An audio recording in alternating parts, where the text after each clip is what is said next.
الحمد لله وكفى وسلام على عباده الذين اصطفى أما بعد فأعوذ بالله من الشيطان الرجيم بسم الله الرحمن الرحيم لقد رضي الله عن المؤمنين إذ يبايعونك تحت الشجرة عن أبي هريرة رضي الله عنه قال قال رسول الله صلى الله عليه وسلم لكل نبي رفيق ورفيقي في الجنة عثمان رواہ الامام الترمذی فی جامعہ او کما قال علیہ الصلوۃ والسلام سبحان ربک رب العزۃ عما یصفون وسلام علی المرسلین والحمد للہ رب العالمین اللہم صل علی سیدنا مولانا محمد وعلی آل سیدنا مولانا محمد وبارک وسلم۔ اگر شرم و حیا کی کوئی داستان لکھے گا مجھے یقین ہے، ہاں یقین ہے وہ سیرت عثمان لکھے گا۔ یہ ذی الحجہ کا مہینہ ہے اور 21 تاریخ ذی الحجہ کی ہے 1445 ہجری۔ 14 ذی الحجہ کے مہینے کو جہاں بہت سارے خصوصیات اور بہت سارے فضائل کے طور پر یاد کیا جاتا ہے، قربانی کے طور پر اور قربانی کے نام پر ذی الحجہ کے فضائل کو بیان کیا جاتا ہے، وہیں ذی الحجہ کو ایک شخصیت کے نام سے بھی یاد کیا جاتا ہے۔ وہ شخصیت سیدنا حضرت عثمان بن عفان رضی اللہ تعالیٰ عنہ کی شخصیت ہے۔ خلیفہ ثالث ہے، تیسرے خلیفہ ہے خلفائے راشدین میں سے، اور حضرت ابو بکر رضی اللہ تعالیٰ عنہ کی دعوت پر اسلام لانے والے 5ویں افراد ہیں۔ اسلام کی تاریخ میں حضرت ابو بکر صدیق رضی اللہ تعالیٰ عنہ نے اسلام قبول کیا، اور اس کے بعد جب لوگوں کو دعوت دی تو حضرت عثمان غنی رضی اللہ تعالیٰ عنہ کو بھی حضرت ابو بکر صدیق رضی اللہ تعالیٰ عنہ نے دعوت پیش کی اسلام کی۔ تو حضرت ابو بکر صدیق رضی اللہ عنہ کی دعوت پر اسلام لانے والے حضرت عثمان بن عفان 5ویں صحابی تھے۔ روایت کے اندر آتا ہے کہ 5ویں صحابی حضرت عثمان بن عفان۔ حضرت عثمان بن عفان کو اس مہینے کے ساتھ یاد کیا جاتا ہے، جوڑا جاتا ہے۔ اس کی مناسبت یہ ہے کہ اس مہینے میں 18 ذی الحجہ، جو اب سے 3 دن پہلے تاریخ گزری ہے، 18 ذی الحجہ 35 ہجری میں، یعنی اس وقت سے، اس سال سے 1410 سال پہلے ایک شخصیت جس کا نام حضرت عثمان غنی رضی اللہ تعالیٰ عنہ ہے، 18 ذی الحجہ 35 ہجری کو مظلومیت کے عالم میں حضرت عثمان غنی اور خلیفہ ثالث اور اسلامی حکومت کے تیسرے بادشاہ، اور تقریباً 12 سال 12 دن کم، 12 سال میں 12 دن کم حضرت عثمان غنی رضی اللہ تعالیٰ عنہ اسلامی حکومت کے خلیفہ رہے ہیں۔ اتنی بڑی فضیلت اللہ حضرت عثمان غنی رضی اللہ تعالیٰ عنہ کو حاصل ہے۔ 18 ذی الحجہ 35 ہجری میں، آج سے 1435 سال پہلے حضرت عثمان غنی کو 18 ذی الحجہ 35 ہجری کو شہید کر دیا گیا تھا، اور حضرت عثمان کی شہادت کے طور پر 18 ذی الحجہ کو منایا جاتا ہے۔ وجہ یہ ہے کہ 18 ذی الحجہ میں چونکہ دن جمعے کا نہیں تھا، یا اس طرح کا کوئی موقع نہیں تھا کہ جس پر بات کی جا سکے۔ حضرت عثمان غنی رضی اللہ تعالیٰ عنہ کی شخصیت ایک عجیب شخصیت ہے، اور اللہ تبارک و تعالیٰ کے یہاں حضرت عثمان غنی رضی اللہ تعالیٰ عنہ کا ایک بہت ہی بلند مقام ہے۔ بعض صحابہ اپنے اپنے مقام کے اعتبار سے اللہ تبارک و تعالیٰ کے یہاں وہ الگ درجہ رکھتے ہیں، اور ایک دوسرے سے کسی نہ کسی خصوصیات میں کوئی نہ کوئی صحابی ایک دوسرے سے جدا ہوتا ہے، ممتاز ہوتا ہے۔ ظاہر ہے حضرت ابو بکر رضی اللہ تعالیٰ عنہ کے درجے تک کوئی صحابی نہیں پہنچ سکتا، لیکن حضرت عثمان غنی رضی اللہ تعالیٰ عنہ کے اندر وہ صفات ہیں، وہ کمالات اللہ تبارک و تعالیٰ نے دیے کہ حضرت عثمان غنی رضی اللہ تعالیٰ عنہ کی شخصیت بھی ایک بہت ہی باکمال اور اسلام کی بہت ہی قابل احترام شخصیت ہے۔ حضرت عثمان غنی رضی اللہ تعالیٰ عنہ کے بے شمار فضائل اور بے شمار خصوصیات، بے شمار عادتیں، بے شمار اخلاق اللہ تبارک و تعالیٰ نے قرآن کریم کے واسطے سے بھی بیان کیے ہیں، اور رسول اللہ صلی اللہ علیہ وسلم نے حدیث مبارکہ کے واسطے سے بھی بیان کیے ہیں۔ قرآن کریم کی جو آیت کریمہ آپ حضرات کے سامنے میں نے پڑھی ہے، لقد رضی اللہ عن المؤمنین اذ یبایعونک تحت الشجرہ، یہ آیت بھی دراصل حضرت عثمان غنی رضی اللہ تعالیٰ عنہ کے بارے میں نازل ہوئی، اور جو حدیث مبارکہ آپ حضرات کے سامنے میں نے پڑھی، اللہ کے رسول صلی اللہ علیہ وسلم نے اس حدیث مبارکہ کے اندر یہ ارشاد فرمایا، لِكُلِّ نَبِيٍّ رَفِيقٌ، ہر نبی کا ایک دوست ہوتا ہے، ایک رفیق اور قریبی آدمی ہوتا ہے، اور فرمایا وَرَفِيقِي فِي الْجَنَّةِ عثمان، میرا جو دوست، میرا جو قریبی ہے، میرا جو رفیق ہے، وہ جنت کے اندر حضرت عثمان بن عفان رضی اللہ تعالیٰ عنہ ہے۔ یہ فضیلت اور یہ حیثیت کوئی کم نہیں ہے کہ اللہ کے رسول صلی اللہ علیہ وسلم نے یہ بیان فرما دیا کہ جنت کے اندر عثمان میرا ساتھی ہوگا، میرا رفیق ہوگا۔ حضرت عثمان کی فضیلت کو سمجھنے کے لیے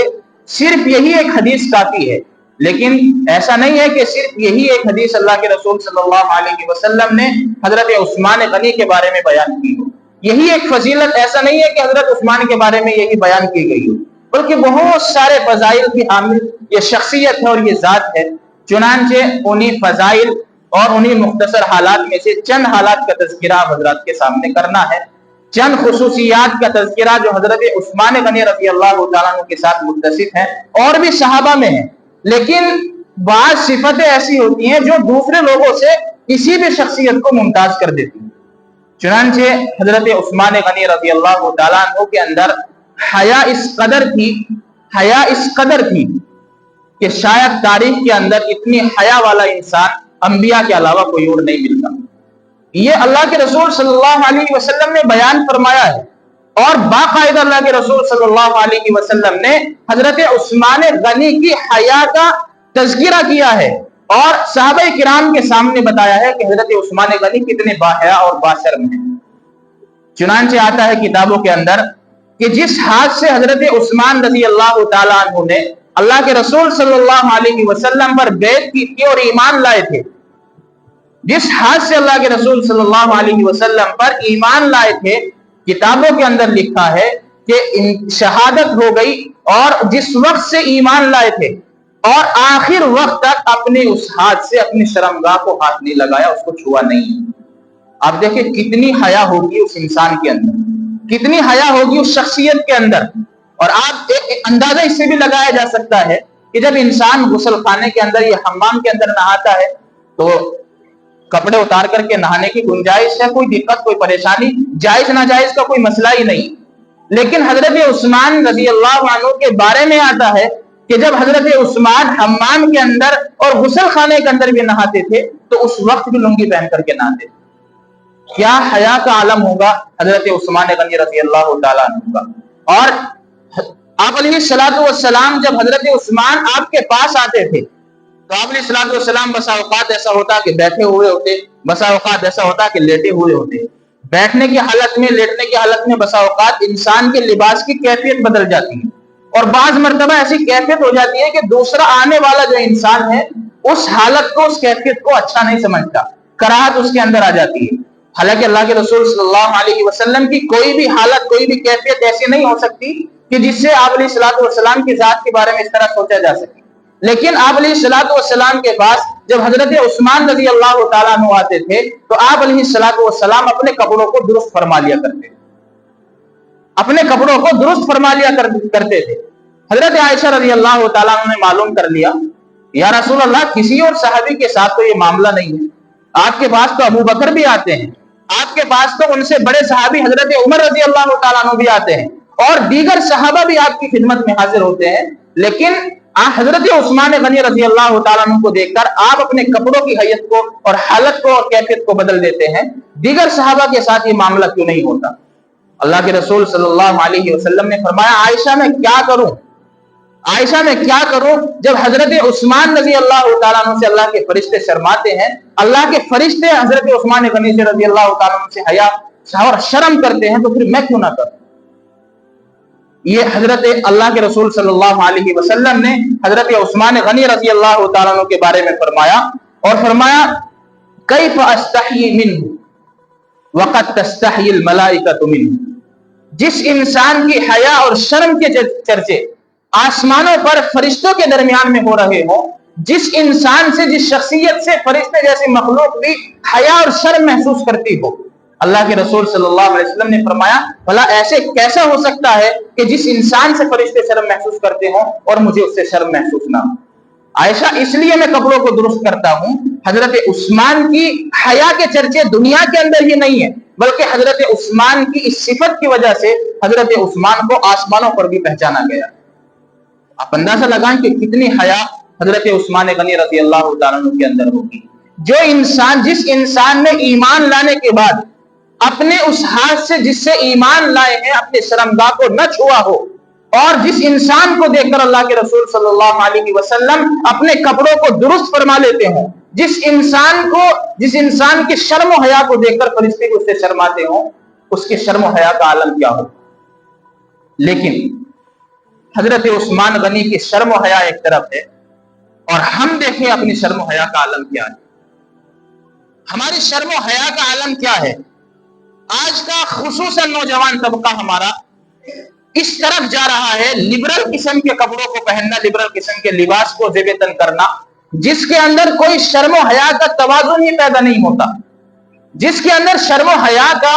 ایک جز بھی نظر نہیں آتا، اور وہ اپنے آپ کو حضرت عثمان غنی کا پیروکار کہلاتا ہے، وہ اپنے آپ کو اللہ کے رسول صلی اللہ علیہ وسلم کی محبت کا دعوے دار کہلاتا ہے۔ آپ دیکھیں بہت سارے نوجوان آپ نے دیکھے ہوں گے، جب وہ رات میں یا کسی بھی وقت عام حالت میں، بسا اوقات ایسا ہوتا ہے کہ وہ کیفریاں پہنتے ہیں، کیفریاں تو چھوڑ دو جو گھٹنے سے نیچے ہوتی ہیں، بسا اوقات آج کا نوجوان بچہ، مسلم سماج کا جوان لڑکا اپنے آپ کو ننگا پن محسوس کرنے میں، لوگوں کو ننگا دکھانے میں فخر محسوس کرتا ہے۔ کیوں؟ اس لیے کہ جب انسان کا سطر نظر آ گیا تو پھر اس کے ننگا ہونے میں کوئی کمی نہیں ہے۔ صرف ننگا ہونا اس کو نہیں کہتے کہ آدمی جو اپنی شرمگاہ لوگوں کے سامنے کھول کر کے دکھا دے، نہیں، بلکہ ننگا ہونے کا مطلب یہ ہے اگر آدمی کا سطر جس کو چھپانا چاہیے تھا، جس کو شریعت نے چھپانے کا حکم دیا تھا، اگر اس کا کوئی بھی حصہ دوسرے انسان کو نظر آ رہا ہے تو سمجھ لو وہ انسان ننگا ہے۔ اس لیے کہ اللہ کے رسول صلی اللہ علیہ وسلم نے بتا دیا کہ انسان کا لباس کیسا ہونا چاہیے، نماز کے اندر کیسا ہونا چاہیے، عام حالت کے اندر انسان کا لباس کیسا ہونا چاہیے، لیکن ہمارا نوجوان ہے کہ شرم و حیا کا اس قدر ہمارے نوجوان نے جنازہ نکالا ہے۔ آپ گھر کے اندر دیکھیں گے، بہت سے نوجوانوں کو گھر کے اندر دیکھیں گے اپنا نیکر پہنیں گے اور نوجوان گھر کے اندر رہیں گے، وہاں پر ہماری ماں بھی ہے، ہماری بیٹی بھی ہے، ہماری بہنیں بھی ہیں، ہماری پھوپھ بھی، سب رشتہ داریاں وہاں پر ہیں، لیکن عالم یہ ہے کہ یہ بچہ، یہ آدمی، یہ نوجوان بچہ اپنے ننگے پن کو ان کے سامنے ظاہر کر رہا ہے، خود تو گناہگار ہو رہا ہے، دوسروں کو بھی گناہگار کر رہا ہے، اور اس سے جب انسان اس طرح کے کام کرتا ہے جس کا احساس بھی نہیں ہوتا، اسی چیزوں سے، انہی کاموں سے ہمارے گھروں سے شرم و حیا کا جنازہ نکلتا ہے۔ اگر ہماری بچیاں، ہماری عورتیں پردہ نہیں کرتی تو یاد رکھنا چاہیے قصور ہمارا بھی، ہم نے کون سا ان کے سامنے پردے کا اہتمام کیا؟ ظاہر ہے اگر ہم ان کے سامنے پردے کا اہتمام کرتے تو وہ بھی ہمارے سامنے پردے کا اہتمام کرتے، ہم باہر جا کر کے پردے کا اہتمام کرتے تو وہ بھی باہر جا کر کے پردے کا اہتمام کرتے۔ آپ اپنی شرم و حیا کا جنازہ ہم نے اپنے گھروں سے خود نکالا ہے، اور ہمارے گھروں سے شرم و حیا کا جنازہ نکلا ہے۔ میرے بھائیوں، اس کے ذمہ دار کوئی اور نہیں ہے، اس کے ذمہ دار ہم ہیں۔ اندازہ لگائیں کہ ایک طرف حضرت عثمان غنی رضی اللہ تعالیٰ عنہ کی ذات ہے اور ایک طرف ہم ہیں، ہماری شرم و حیا کہاں ہے اور حضرت عثمان غنی رضی اللہ تعالیٰ عنہ کی شرم و حیا کہاں ہے؟ جب ہمارے گھروں سے شرم و حیا کا جنازہ نکل چکا ہے، جو ایمان کا ایک جز ہے، الحیاء شعبۃ من الایمان، اللہ کے رسول صلی اللہ علیہ وسلم نے کہا ہے کہ حیا ایمان کا ایک شعبہ ہے، حیا ایمان کا ایک جز ہے، لیکن اس ایمان کے جز کو آج ہم نے بالائے طاق رکھ دیا ہے۔ نہیں میرے بھائیو، ایسا نہیں ہونا چاہیے۔ اگر ہمیں اپنے ماحول کو، اپنے معاشرے کو سدھارنا ہے تو اپنے اندر حیا اور شرم پیدا کرنی پڑے گی۔ اب ہم اپنے اندر پیدا کریں گے، ہمارے گھروں کے اندر خود بخود پیدا ہوں گے۔ اس لیے میرے بھائیو، حضرت عثمان غنی رضی اللہ تعالیٰ عنہ کی حیا کا عالم یہ تھا کہ حضرت عثمان غنی رضی اللہ تعالیٰ عنہ کی حیا کے چرچے آسمانوں پر فرشتوں کے درمیان میں ہو رہے ہیں، اور حضرت عثمان کی شخصیت کو فرشتوں نے حیا سے پہچانا ہے، عمل سے پہچانا ہے۔ اور دوسری چیز، حضرت عثمان غنی رضی اللہ تعالیٰ عنہ کے بارے میں آتا ہے کہ حضرت عثمان غنی بہت زیادہ اللہ تبارک و تعالیٰ کے سامنے آہوزاری کرنے والے تھے۔ کمال دیکھیں آپ حضرت عثمان غنی رضی اللہ تعالیٰ عنہ کا، جس کے بارے میں رسول اللہ صلی اللہ علیہ وسلم نے یہ خوشخبری دے دی ہو کہ یہ آدمی جنتی ہے، جس کے بارے میں سب لوگوں کو بتا دیا ہو کہ یہ آدمی جنت میں جائے گا، اور فرمایا لِكُلِّ نَبِيٍّ رَفِيقٌ وَرَفِيقِي فِي الْجَنَّةِ عثمان، میرا جو ساتھی، میرا جو رفیق ہوگا وہ جنت کے اندر عثمان ہوگا۔ جب ضمانت اللہ کے رسول صلی اللہ علیہ وسلم کی طرف سے مل گئی تو پھر اتنی زیادہ آہوزاری کرنے کا کیا مطلب؟ اللہ کے سامنے اتنا رونے کا کیا مطلب؟ میں آپ کے سامنے حضرت عثمان کی آہوزاری کی حالت بیان کرتا چلوں۔ حدیث کے اندر آتا ہے جب حضرت عثمان غنی رضی اللہ تعالیٰ عنہ کے سامنے قبر کا ذکر کیا جاتا، یا آپ کسی قبر پر تشریف لے جاتے، آخرت کا نہیں بلکہ اگر قبر کا ذکر کیا جاتا اور یا کسی قبر پر آپ تشریف لے جاتے تو اتنا روتے تھے، اتنا روتے تھے، تبل اللحیہ، آنسو جو ہے وہ داڑھی مبارک پر پہنچ جایا کرتے تھے، اور داڑھی جو ہے وہ آنسوؤں کی وجہ سے تر ہو جایا کرتی تھی۔ اور ایک اور بات حدیث کے اندر ملتی ہے، عجیب بات ہے، عجیب بات یہ ہے کہ حضرت عثمان اس قدر روتے تھے، اس قدر روتے تھے کہ رونے کی وجہ سے آنسوؤں کی نالی آپ کے چہرے پر پڑ چکی تھی۔ رونے کے نشان آنسوؤں کی وجہ سے، جو آنسو نیچے ٹپکتے ہیں، رخسار کے اوپر آنسوؤں کے ٹپکنے کی وجہ سے نالی بن چکی تھی اور نشان بن چکا تھا۔ حضرت عثمان اس قدر رویا کرتے تھے۔ کیا ضرورت تھی حضرت عثمان رضی اللہ تعالیٰ عنہ کو رونے کی؟ میرے بھائیو کوئی ضرورت نہیں تھی، اس لیے کہ اللہ نے پہلے اعلان کر دیا تھا۔ حضرت عثمان غنی رضی اللہ تعالیٰ عنہ سے معلوم کیا گیا کہ عثمان، جب آپ کے سامنے آخرت کا ذکر کیا جاتا ہے آپ اس قدر نہیں روتے، جب آپ کے سامنے قبر کا ذکر کیا جاتا ہے یا آپ کسی قبر پر جاتے ہیں تو آپ اس قدر کیوں روتے ہیں؟ حالانکہ آخرت کے ذکر پہ زیادہ رونا چاہیے۔ قبر تو منزل، ایک منزل ہے، اور اس میں ہمیں ٹھہرنا ہے، تھوڑے دن کے بعد پھر اللہ تبارک و تعالیٰ ہمیں بلا لیں گے۔ تو آخرت ہمارے لیے اصل ہے، قبر نہیں ہے۔ قبر تو ہمارے لیے دنیا کی طرح ایک مختصر سا ٹھکانہ ہے، جب اللہ تبارک و تعالیٰ چاہیں گے بلا لیں گے۔ تو حضرت عثمان سے پوچھا جب آخرت کا تذکرہ ہوتا ہے آپ اس قدر نہیں روتے، لیکن جب قبر کا تذکرہ کیا جاتا ہے یا قبر جو ہے قبر کے پاس آپ جاتے ہیں آپ اس قدر روتے ہیں، اس کی وجہ کیا ہے؟ حضرت عثمان غنی رضی اللہ تعالیٰ نے جواب دیا کہ یہ قبر جو ہے آخرت کی منزلوں میں سے پہلی منزل ہے۔ قبر آخرت کی منزلوں میں سے پہلی منزل ہے۔ اگر انسان اس قبر کی پہلی منزل سے نجات پا گیا تو دوسری جو دیگر آنے والی سامنے والی منزلیں ہوں گی وہ خود بخود آسان ہو جائیں گی۔ اگر انسان اس قبر کی منزل میں، پہلی منزل میں پھنس کر کے رہ گیا اور اس کے سوالات میں دب کر، اس کے سوالات میں پھنس کر کے رہ گیا تو پھر دوسری جو منزل ہے نا اس کے لیے وہ بھی مشکل ہو جائے گی۔ اس لیے حضرت عثمان غنی رضی اللہ تعالیٰ نے فرمایا کہ اس لیے میں زیادہ روتا ہوں اللہ تبارک و تعالیٰ کے سامنے، کہیں ایسا نہ ہو کہ جب قبر کے اندر مجھ سے سوال کیے جائے اور مجھ سے سوال کا جواب نہ بن پڑے۔ اتنی فکر حضرت عثمان غنی رضی اللہ تعالیٰ نے اپنے دل میں آخرت کی اور قبر کی سب سے پہلی جو منزل آخرت کی ہے اس کے بارے میں فکر کر رہے۔ آہوزاری کا عالم حضرت عثمان غنی رضی اللہ تعالیٰ عنہ کا یہ تھا۔ تیسری چیز، حضرت عثمان غنی رضی اللہ تعالیٰ عنہ کی شخصیت میں سخاوت اس قدر موجود ہے، سخاوت اس قدر تھی حضرت عثمان غنی رضی اللہ تعالیٰ عنہ کی شخصیت میں کہ حاتم کی سخاوت اپنی جگہ مسلم ہے، لیکن حضرت عثمان غنی رضی اللہ تعالیٰ عنہ کی سخاوت کے سامنے حاتم کی سخاوت کوئی معنی نہیں رکھتی۔ جب آپ صلی اللہ علیہ وسلم ہجرت کر کے مدینہ منورہ پہنچے ہیں، پانی کا کوئی زیادہ اچھا انتظام نہیں ہے، اگر پانی کا انتظام ہے بھی تو وہ پانی صحیح نہیں ہے۔ اور آپ یہ بات یاد رکھیں، جس جگہ کا پانی جتنا اچھا ہوتا ہے اس جگہ آدمی رہنے کو زیادہ پسند کرتا ہے۔ آپ دیکھیں جب حضرت اسماعیل علیہ السلام کی ایڑیاں رگڑنے سے زمزم کا یہ چشمہ جاری ہوا تھا تو وہاں تو بے آب و گیا وادی تھی، نہ کوئی بستی ہے، نہ کوئی گھاس ہے، نہ کوئی بھی چیز وہاں پر نہیں تھی، نہ کوئی جانور ہے، لیکن ایک پانی نکلا حضرت اسماعیل علیہ السلام کی وجہ سے، اور وہاں وہ چشمہ جاری ہوا۔ چنانچہ روایت کے اندر آتا ہے کہ قبیلہ جرہم وہاں پانی کو دیکھ کر کے آباد ہوا، پانی کو دیکھ کر کے، اور جب اس نے وہ پانی پیا، اس چشمے کا، زمزم کا پانی پیا، تو اسے وہ پانی اچھا لگا، پانی کے اچھا لگنے کی وجہ سے اس نے وہیں پڑاؤ ڈال دیا اور وہیں سے یہ بستی شروع ہو گئی۔ تو بتانے کا مقصد یہ ہے کہ جہاں کا پانی اچھا ہوتا ہے آدمی وہاں کی تعریف کرتا ہے اور وہاں ٹھہرنے کو زیادہ پسند کرتا ہے۔ مدینے کے اندر ایک کنواں تھا بیر روما، اس کنویں کا نام تھا بیر روما، یہ ایک یہودی کا کنواں تھا، اور یہ یہودی ظالم یہودی تھا، اور یہ اپنے کنویں کا پانی بیچتا تھا، اپنے کنویں کا پانی بیچتا تھا، اور یہ ظالم کل بھی یہودی اپنا پانی بیچتے تھے، اور آج بھی یہ یہودی اپنے پانی کو بیچتے ہیں، آج بوتلوں میں کر کے بیچتے ہیں،